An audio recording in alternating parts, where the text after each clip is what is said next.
Good evening, everybody. It's once again Ted the Speed Learner, and I am here to declare the winner of the video response wars this week, which happens to be me. Hopefully we'll have some new winners next week. I'm going to give it a try, see if we can get somebody to participate. Anyway, let's just get into this, shall we? First of all, Jacob's videos, you were absolutely right about my navigating my new YouTube channel video. It needed to be updated. I have done so, and it is now there. I'm sure you've seen that by now.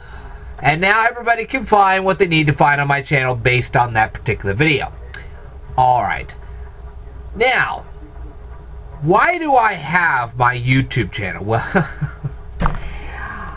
Well, the answer came from Facebook. And it came from Facebook today, believe it or not. And here's the answer, in a nutshell. When you have a cashier at a grocery store that does not know what a divider bar is. Now, these are the divider bars you place between one customer's groceries and another customer's groceries so that those two don't get mixed up. And when a cashier doesn't know what that is, that gets to be a little disturbing. Now, for those of you who were a little bit curious, you probably said, well, did you go and try to find the history of these things? Yes, I did, and I couldn't find anything on the history of the divider bar. I wonder how those things really got invented in the first place. I guess nobody seems to know, so we're going to be asking that question. How did the divider bar at the grocery store actually get invented? Who came up with that idea, and why was it there? I guess we'll find out. Anyway, what also disturbs me is when somebody working at a restaurant, a clerk at a restaurant, doesn't know what a baker's dozen is. Doesn't even know what half of it is. Now, for those of you who were wondering, this goes back to Henry VIII. And the thing was, they measured the weight of the bread you were selling compared to the wheat that was being brought in. Now, the wheat would be the raw material needed to make the bread. Okay, and they measured the bread, the finished product, with the wheat that was being brought in. And if the weight wasn't exactly right, you could be thrown in jail and flogged, and in the most extreme cases, you could actually be killed. Wasn't that nice? So it was very important that they included more than, like, say, like 12 or 13 loaves of bread, so that the weight would measure the same as the wheat coming in. And if the weight of the bread was more than the wheat coming in, that was okay. But if the wheat coming in was more than the bread, that wasn't okay. Go figure. It also disturbs me when somebody has become so reliant on the keyless entry system of their car that they simply don't even bother to think about taking the manual key and unlocking their car. I hope that cars do not become totally keyless, because if they do, you could really have a big problem on your hand. But it gets worse. When a parent sees their child ingesting bugs, now we're not talking about dangerous bugs like scorpions or tarantulas or fire ants. We're not talking about any of that. Just simple everyday bugs. And you see your kids eating them.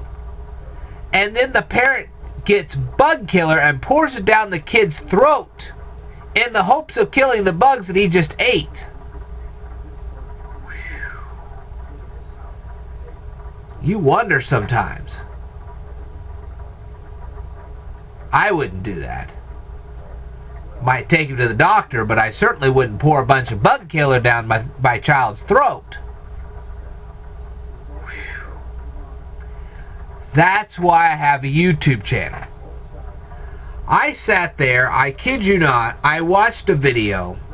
It was, and you probably all saw my response to it. It was called My Response to the Girlfriend Tag. I actually watched their video and came up with a whole slew of questions that they didn't answer.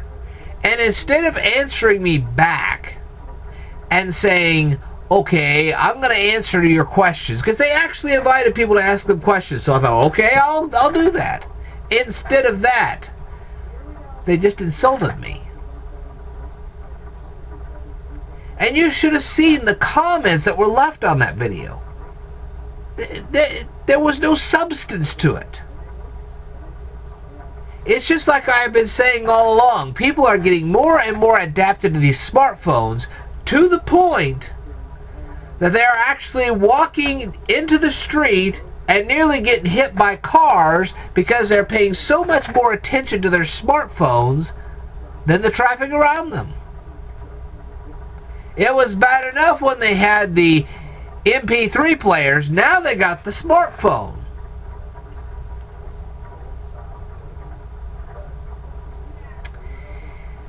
That's why I have a YouTube channel, people. Ignorance can be bliss at a certain point, but it can also kill you. And I think I've said enough to prove it. Ignorance can keep you from a good paying job. It can keep you from a good romance, which can shorten your lifespan. It can cause you to do things you wouldn't do otherwise. And flat out, if you're paying more attention to a smartphone than the traffic around you, it can get you killed.